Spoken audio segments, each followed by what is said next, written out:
Hello and welcome to another episode of Atomic Vinyl Reviews. My name is Jacob and today we've got another unboxing video. So in this box we should hopefully have a cool new Gigan figure. So this is one of the Playmates Toys figures that have been coming out in recent years. These have been actually part of the few Playmates figures that have actually shown up locally in Australia. They've been selling these at Kmart. However, for whatever reason, this particular figure has eluded me in every store that I've gone to, and I always make an effort to pop into Kmart whenever I'm in a shopping center that has one. I've heard apparently they are disappearing over in the US, but in Australia they're like everywhere, so so don't be surprised about that, all my international viewers. I managed to find one of these on eBay. Somebody was scalping them off, basically, and it was a fairly decent price, so I was just like, you know what? I might not ever find one in a store, and this is the one that I was most excited for out of the ones that they were apparently selling locally in Australia, so I ended up grabbing it. So let's see. You open it up. Got the back of the box here. It's got your Destroyer, the Gigan, 2004, so it's the Final Wars Gigan, and Space Godzilla, some of the other figures in the line, which is all dandy. And here he is. Oh, there's just a bunch of bags in this box, so I might be able to reuse those for whatever purposes. Somebody just rolled up a bunch of shopping bags. And here we go, our Gigan. It actually came with the receipt. So just like at my local Kmart's, these figures go for $19. Which is, yeah, the same as all the other Playmates figures that I picked up recently. This one did cost a little bit more when I did buy him online, but that's, you know, to be expected, just with the postage and stuff like that, but overall not bad for the price. Yeah, looking at this figure itself, pretty decent. I do really like the Final Wars Gigan, so I'm really glad to actually have this in my collection. I do actually have a pretty cool version of him, which is the Bandai vinyl of him here, Final Wars Gigan, and I actually have kind of a backstory about, not necessarily this figure, but kind of to do with this figure. I originally did own the Monster Arts Final Wars Gigan, and that was a super cool figure. It had the interchangeable hands with the chainsaw hands and all that sort of stuff, and I was at this point at one point where like my people in my life were trying to convince me, oh, you should sell your figures, and like I bought into that at one point, and I'm like, okay, I'll sell off my Final Wars Gigan because I have this Bandai one, which is pretty much just, I liked the details on him just as much, pretty much, because the detail work on this Bandai vinyl is super good for a Bandai vinyl. And even though I do love this Bandai vinyl, since then I have strongly regretted selling off that Gigan, especially as I pretty much sold him for like retail price, which stupid thing to do in my eyes nowadays. Never sell your Monster Arts figures off at retail price, because you can just wait a couple of years and then the price will skyrocket and you can actually make a profit. But now I really want to try and find the Gigan again, the Monster Arts one, to put it back in my collection, because I'm trying to be a bit of a completist with my Monster Arts figures, so I'm kicking myself so much for that. Stupid, Jacob. Stupid. Don't listen to people when they say sell your figures. Idiot. But yeah, now I've got yet another Final Wars Gigan for the collection. Let's take him out of the box. Why not? So these guys are just zip-tied in here.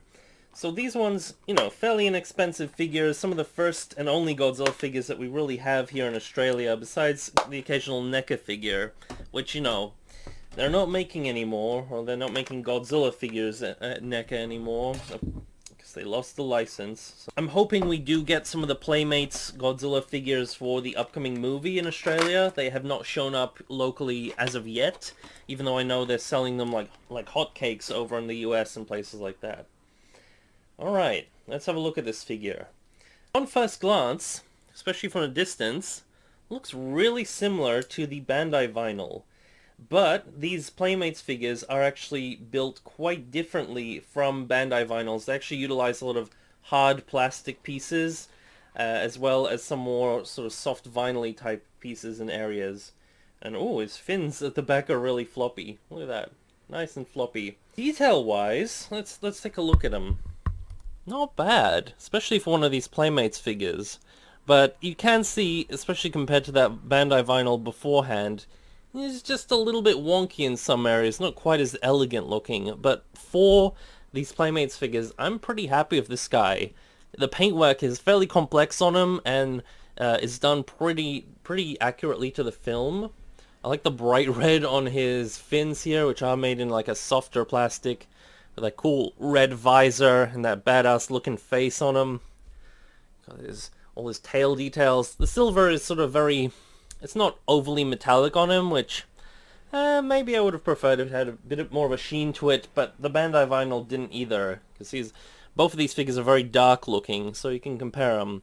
Our Bandai vinyl here, and the Playmates one, and already the detail work on that Bandai vinyl, even though like some parts are a little bit more rounded off, like the teeth on them on the Bandai vinyl aren't really as nice as the Playmates one. Just overall, something about this figure that I really freaking love. It's a really good Bandai vinyl, but very similar. Yeah, I like it. Compared to some of the other Playmates figures, this one takes the cake for me. I think from photos I saw that this one was going to be a good one. But it still looks kind of toy-like in some areas, and I'm not too happy about, say, the legs here, because they're stuck in this sort of weird pose where this leg has to be really far back from to stand flat. So you can't really angle him forwards without his legs looking a little spazzy. So he's kind of stuck in this sort of pose here. Looks like, is there any articulation in the head? There's a joint at his neck, but it doesn't appear to do anything. These things here, they move, but they're just floppy. They're not meant to move by the looks of it. And his arms kind of move like that. His claws kind of like awkwardly to the side here, which is a bit different, as opposed to this one, which is in a more conventional pose where it's going down. Very interesting. It would be cool if we did get a chainsaw variant of this guy. That would be really nice. But nonetheless, I'm still pretty happy with this thing. Pretty cool. Love this sort of really goth variant of this guy again. Really dark, really creepy looking. Nice. Let's just bring in some other figures to compare. I've got the Playmates Kong Skull Island figure here just to see how they scale up. There you go. So they scale up pretty well together. We'll actually measure this guy since I have a ruler on hand. So he's just under about 7.5 inches tall, which is about 18-19 centimeters tall. So he's pretty tall. There you guys go. He is actually pretty much the same size as this Bandai vinyl. A little bit taller, but honestly, not that much bigger as a whole. And I do feel, again, the proportions on this Bandai vinyl, just the general detailing, are a little bit nicer. I like the blue streaks on his fins a little bit more. Just the metallic blue color is a little bit more refined on this color, on this Bandai vinyl. But nonetheless, both are pretty good representations of this Gigan. And bring in the big Playmates Kong Skull Island figure, the really big one. Again, also bought this one in a physical store here in Australia, which is really awesome. Look at that. Big difference between those two. We can bring in the Bandai Vinyl Movie Monster Series Gamera. There we go. Nice comparison between these two. And let's bring in a NECA figure. So I think they'll scale up pretty well. We got the NECA 2003 Godzilla. So if only we did get a Final Wars Godzilla from NECA, that would have been brilliant. But nonetheless, these two do look pretty cool together. They actually scale pretty well, so this guy is about in NECA scale, so that's pretty sweet. We may as well, finally, bring in an X Plus of the Showa Gigan, because why not? So this guy, of course, is not X Plus 30 centimeters scale, but you can see it's a little comparison between the Showa design, which I absolutely love, and also the Final Wars design, the more sort of goth, creepy looking one. I'm not really going to go into much more detail about this guy. I think you basically kind of know what you're getting when you pick up this thing. Maybe I'll show you. He has this weird articulation in his tail. Got nice curves there. Maybe we'll see under his feet if there's any legal information there. Got some stuff in there. But yeah. You kind of get what you expect with one of these things, but I think it is nicer compared to some of the other Playmates figures. Pretty cool. So yeah, that is it for this little unboxing video. I hope you enjoyed. I hope to see you in the next one. But until then, may all your vinyl be a radiated vinyl. Over and out. Bye.